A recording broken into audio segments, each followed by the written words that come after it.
I've worked in the K-9 unit for 9 years, and I've worked my fair share of graveyard shifts. I've definitely come across weird things at night, but I'll never forget this one night. I worked with my dog Sammy, a German Shepherd.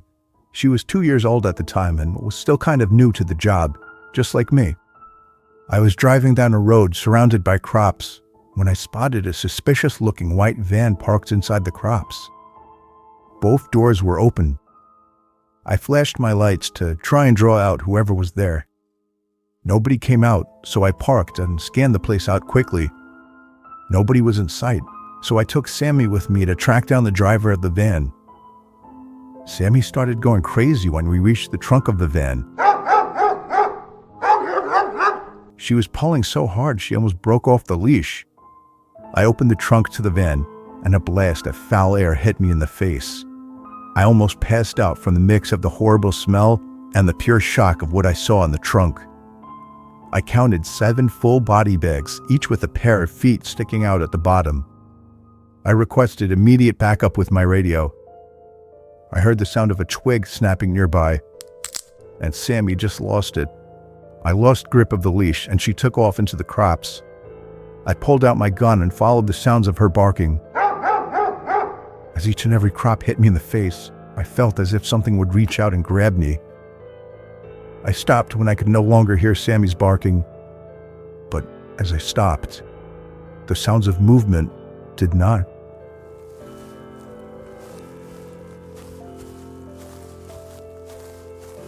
I realized I heard movement in all directions.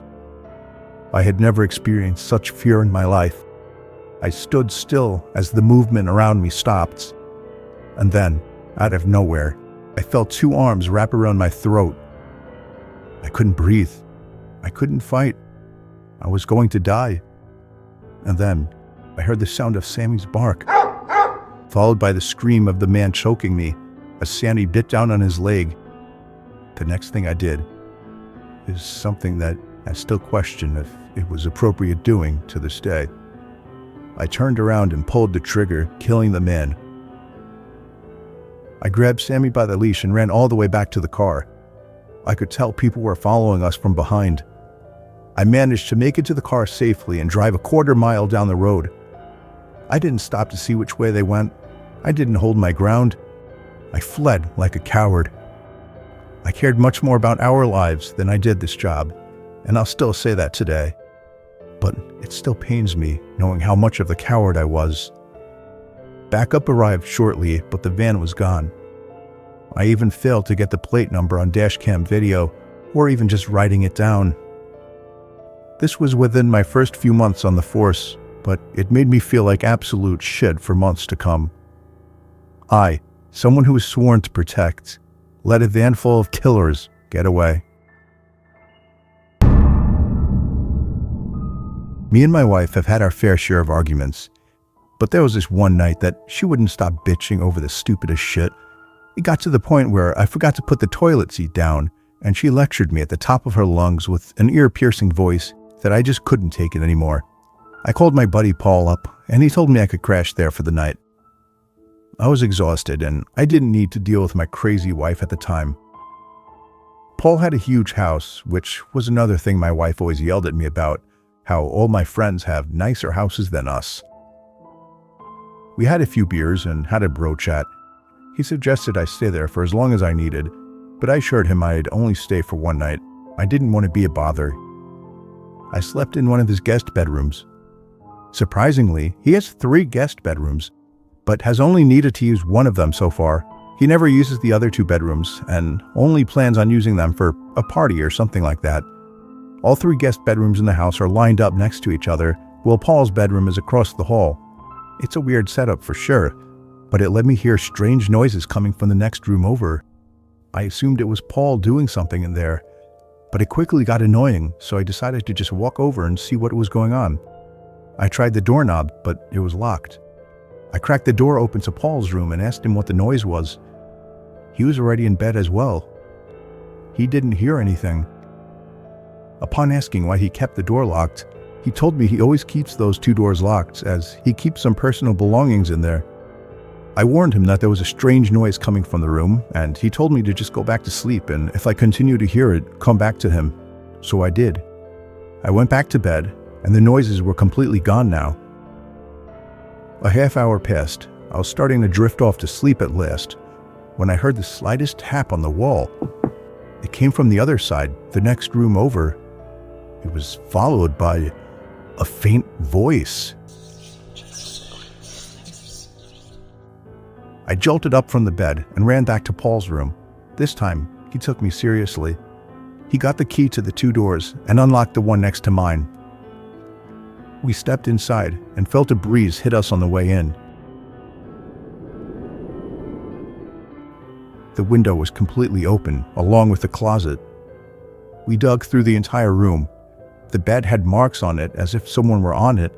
The closet was full of empty bags, and his valuable belongings that were in his drawers were gone. Paul suddenly ran out to the hallway.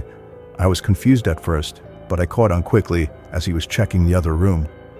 I was right by his side as he unlocked the door to the 3rd guest bedroom, and the first thing we saw was a black figure jumping out the window onto the patio roof. Paul was about to jump out after him, but we instead both ran outside through the back door in hopes to catch him. He was gone already.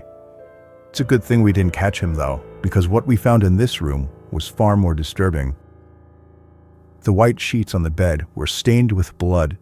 The closet had the butcher knife he had been missing sitting on the floor with a few blood spots on it. And of course, all of his valuable belongings were gone. These people, most likely homeless and likely dangerous drug addicts, were living in his home for a little more than a week. He had even mentioned something about how fast his food goes, and yet he's so skinny when we were drinking. That made a lot more sense now. As far as we know, none of them were ever caught. I was working the night shift at my local Waldbaum's back when it used to be open 24 hours a day. There would normally be less than 10 customers throughout my shift, but I wouldn't get to sit around and do nothing though. They wanted me to work on stock when I wasn't helping a customer. It was a bigger Waldbaum's, so oftentimes there may have been one other person in the building, whether it be someone working on stock or someone cleaning. This night, I was the only one working. I was working stock in the cereal aisle when I heard something fall over on the other side of the shelf in the next aisle over. I would always hear the door to the store sliding open. It was the loudest thing ever, so it kind of caught me off guard that there might have been a customer in the building. Of course, it wasn't weird yet. Not until I looked to my left and saw a man standing by the edge of the aisle, shooting me a blank stare. "Do you need something, sir?" I asked him. No. Could you just point me to the eggs?" he said. He wasn't normal looking.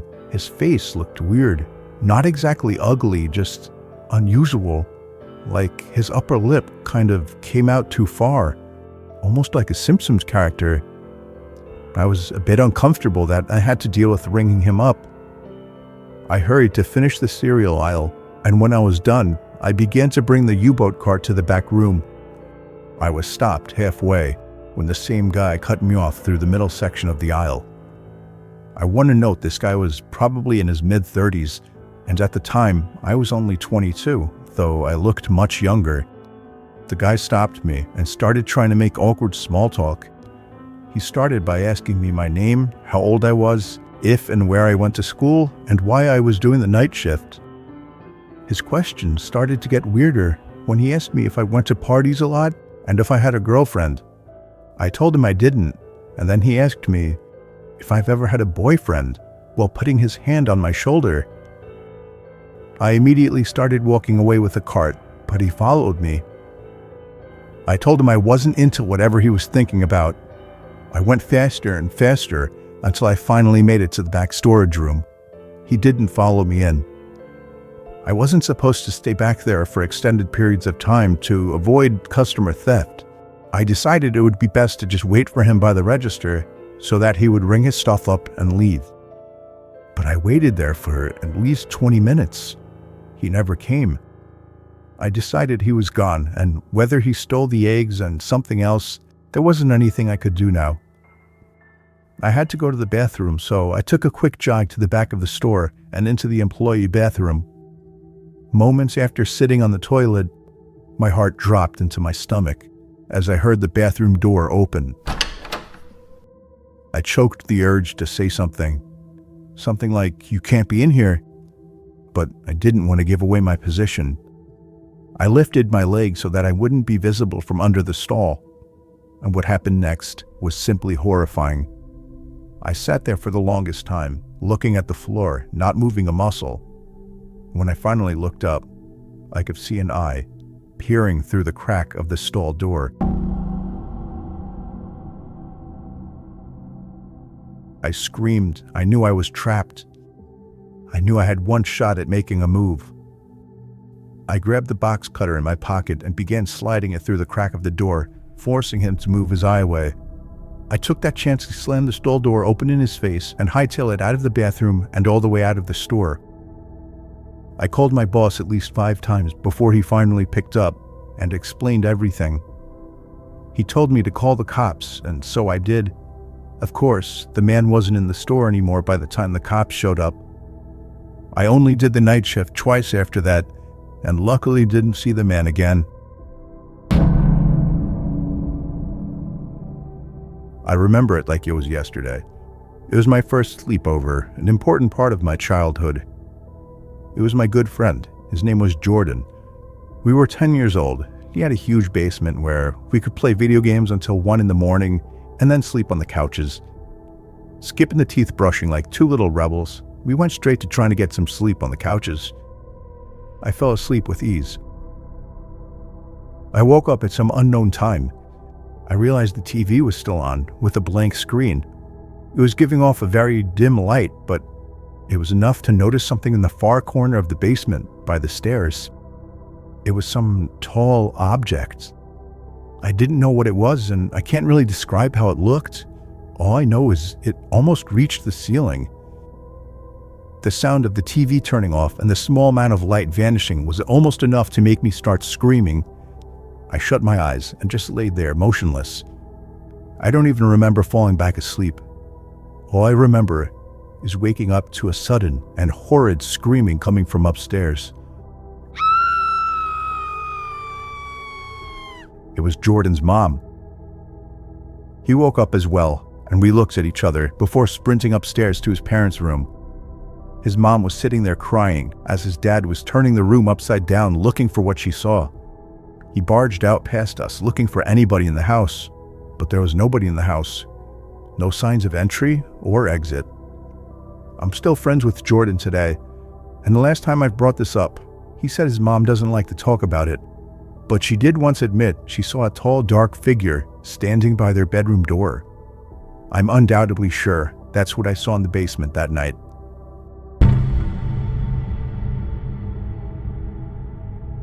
I used to work the night shift at a gas station on the side of some highway in the country.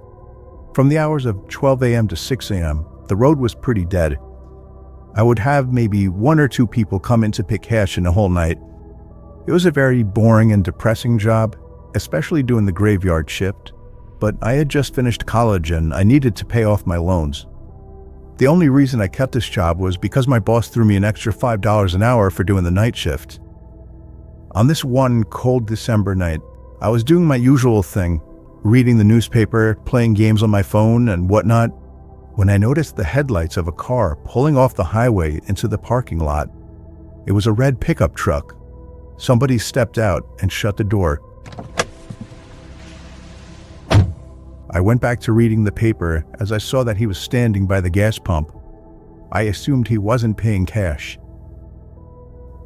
I looked up a few moments later and saw that he was still standing in the same position, staring at the gas pump. I almost felt obligated to go out and help him. He was obviously confused. I felt a cold chill run up my spine as I saw the 6-foot-something tall man slowly turn his head to face me. I couldn't make out any features of his face, but I knew he was staring at me. I tried to pretend I didn't notice by going back to reading the paper. Of course, I wasn't really reading now. I was a bit shaken by the guy out there. I just wanted him to pay debit or credit and leave. I looked up and gasped, as the man was now much closer to the front door of the building. It wouldn't have been so disturbing if it weren't for the fact that he wasn't moving. He was just standing still, as before, still looking in my direction. I walked over to the door to get a closer look. All I could see in his face was still blackness. I locked the door and flipped the open sign to closed on the door. I didn't care if this would possibly get me in trouble. I was not taking a chance because, quite frankly, I was scared shitless. I walked back behind the counter and sat down on one of the containers on the floor just so I couldn't see the man outside anymore. I stayed in that position for a good 5 minutes, texting every friend I have to see who was awake. I was desperate to tell somebody about this. When I finally got up to check that he was gone, I let out a full scream as the man was now right outside the door. I picked up the phone on the counter and called the police. The operator was reluctant to send somebody over because of the way I described the situation, but I persuaded them. I hid behind the counter, balled up like a child. I began to hear heavy thumps at the door. Not innocent knocks to catch my attention. I mean thuds and thumps trying to break down the door. And then eventually it finally stopped. I heard the sound of a car starting outside and then driving off.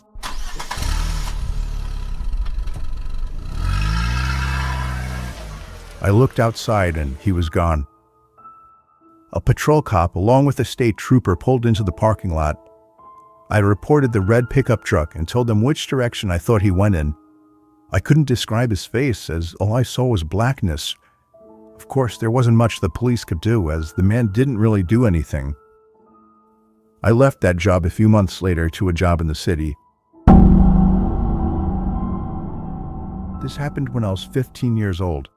My best friend Anthony wanted me to come over for the night since his parents would be gone all weekend. I rode my bike over and put it in his backyard before letting myself in through his back door. We played basically every video game he had, from FIFA all the way to Call of Duty, with popcorn and other junk food spilled out all over the floor. As the night progressed, we moved from video games to watching half a movie and getting bored to doing prank calls at close to 10 o'clock. Anthony made a few calls to different pizza places. When it was my turn, I just dialed a few random numbers in hopes to get someone at their house. On, say, my fourth attempt, I finally reached somebody. A guy with a deep and rough voice picked up, answering with a yeah instead of a hello. Anthony's laughing in the background made me stumble with my words mid-sentence, ultimately cracking up into laughter. I had never done a prank call, so I sucked at it. The guy on the other end was silent. I regained a straight face and tried to continue with the call. It went something like this. Sir, would it be all right if I borrowed one of the wheels from your car? What's your name, kid? My name is Bob. Really? You sure it's not Anthony? It hit me like a brick. I looked up at Anthony, whose face was noticeably full of fear. I hung up the phone, not wanting to be on the line with whoever that was for another second. Anthony, who the hell was that?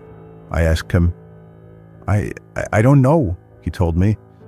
Does your caller ID info display your name or something? No, it shows my dad's name. We hopped on the computer and did some research, trying to figure out how it was possible to get someone's name through their phone number. It didn't make sense how he could get Anthony's name so quickly. He was way too young at the time to be on any of those personal information sharing websites. We ended up asking the question on Yahoo Answers, since no one had a similar experience. The question turned up no answers.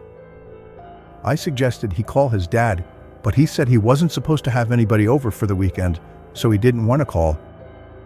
We planned on sleeping in the living room, so we just resumed watching the movie that we hadn't finished from earlier.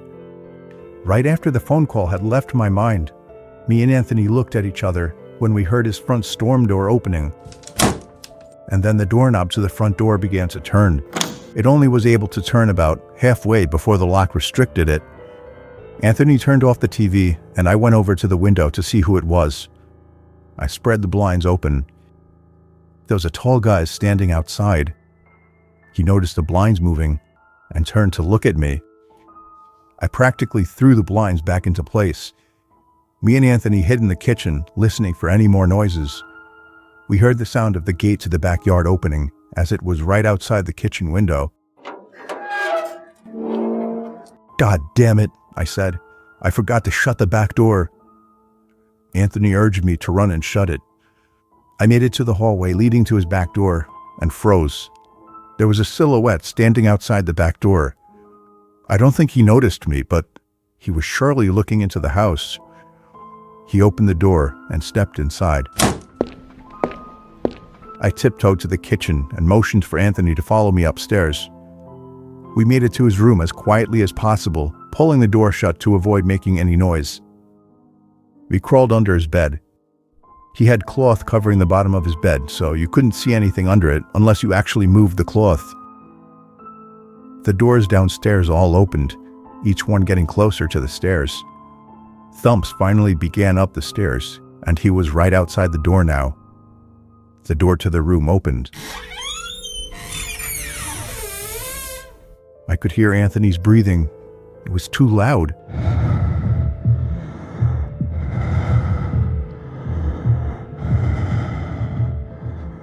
Footsteps moved over to the closet, and then the closet opened. I could hear the coat hangers being slid around as the fabric of the jackets and coats rubbed against each other. Footsteps moved over to the bed and stopped. I felt like my heart was about to explode out of my chest. Anthony's breathing was too loud. I had to cover his mouth with my hand. Nothing but silence in the room now. We laid still for so long, I almost thought he wasn't even in the room anymore. I moved my hand away from Anthony's mouth and whispered in his ear, "You think we can make a run for it?" He was about to answer when the most disturbing, memory-haunting scream I'd ever heard filled my ears as Anthony was seemingly dragged out from under the bed. I crawled out and saw him struggling with the man. I desperately looked around for anything to use as a weapon. I settled with the screwdriver sitting on his nightstand. I hurried over to the man and drove the screwdriver into his back. He let go of Anthony as he let out a scream of agony, giving us time to get the hell out of the house. Running onto the road would give away our position too easily. It would take too long to make it to his neighbor's house. We dove for the tree line in the woods and took cover behind a bush, watching the house. The back door opened as the man stepped outside, looking around the backyard. He then looked out to the woods. I felt his eyes pass me as he scanned through the tree line. It seemed that it was too dark for him to see us. Then, he turned his head back in our direction. I ducked behind the bush. "Joe, he's coming." "What?" "Dude, get up, we gotta run." He was right. The man was approaching us fast. How could he have seen us? We ran through the woods with the leaves crunching under us, giving away our position. When Anthony tripped over something, I crouched down with him, hoping we had run far enough. Not even 20 seconds later, oncoming footsteps from the direction we were running from came fast. They slowed down only 2 trees away from us as we lay face down in the leaves. Moments later, the footsteps take off in another direction. We waited until we could no longer hear them and took off back in the direction of the house. While running, over the sound of leaves crushing and my heavy breathing, I could swear I heard leaves crushing from behind us. We made it back to his backyard, into his house, and this time remembering to shut the back door. We were now able to call the police. Anthony stayed on the line with them, while I patrolled the back windows, making sure nobody was out there. It was so dark, though, I couldn't see anything. So I did something that seems stupid today. I turned on his backyard lights, and immediately in the distance, over by the woods, I saw him, standing in front of a big tree. He turned off back into the woods and disappeared out of sight. That was the last time me or Anthony ever saw him. I would be lying if I told you we heard the occasional knocks at our windows or something cliché. No, that was it. 5 years have passed and nothing has happened. Do I wonder if it was somehow linked to the prank call? Maybe. Does it make sense? Not really. But yeah, this was the story of how me and my still best friend Anthony almost died during a break-in. It was 2 years ago. I was called in to do the night shift, 10 p.m. to 4 a.m. at 7-Eleven, since somebody called out. The store was located on a busy road in a rather quiet and rural area. During the night shift, you could expect anywhere from 10 to 20 people come in to buy a beer or something else. This one particular night, there was this one guy, mid-20s, that came in. He started making weird noises, like loud yelling noises. I assumed he had some kind of mental disability. In fact, my brother has a mental disability, so I immediately felt sympathy for the guy. He walked up to the counter without any items, with his head facing me, but his eyes were looking up at the ceiling. I felt uncomfortable. I honestly didn't know how to deal with it. I tried speaking with him, but he only responded in loud noises. I kept checking if he was with someone outside, but he was alone. There weren't any cars in the parking lot, so I assumed he walked. He stood there for so long, looking up at the ceiling and making noises, that I tried to get him out by handing him a bag of chips and telling him he can go. I tried finding some kind of number to call for someone to help him. Then, out of nowhere, he finally turned around and walked out of the store. I felt so horrible for the man, but at the same time, I felt a bit creeped out. About an hour later, the phone on the counter rang. I picked up to hear the familiar yelling sounds of the man from earlier. It caught me off guard. I didn't know what to think, other than this has to be some kind of prank. I hung up on them and was now becoming paranoid of my surroundings, constantly checking the outside through the windows. Come 4 o'clock, the person working after me came in, finally allowing for me to go home. It wasn't my problem anymore. I got home and threw all my stuff on the table, ready to get to sleep. But my phone rang within a minute after entering the door. I felt a chill run down my spine. Why would someone be calling at 4 a.m.? I could only imagine it was bad news. I braced myself and picked up the phone to hear the man again. I felt sick to my stomach as I listened to the loud noises he made. I struggled to slam the phone to the receiver. All night, I felt like I was being watched, even with all the blinds shut. And I could swear I heard strange noises coming from all over my house. I refused to get any sleep until the sun came up. Weeks passed and I had forgotten about the incident until one day, when going into the basement for the first time in a while, I found that papers had been scattered all over the floor. And when I went into the basement closet, I found writing on the walls. 7-Eleven had been written in Sharpie on the wall, along with the address to the 7-Eleven I worked at and my house address. The most disturbing part, I also found various kitchen knives, along with a large pocket knife sitting in the closet.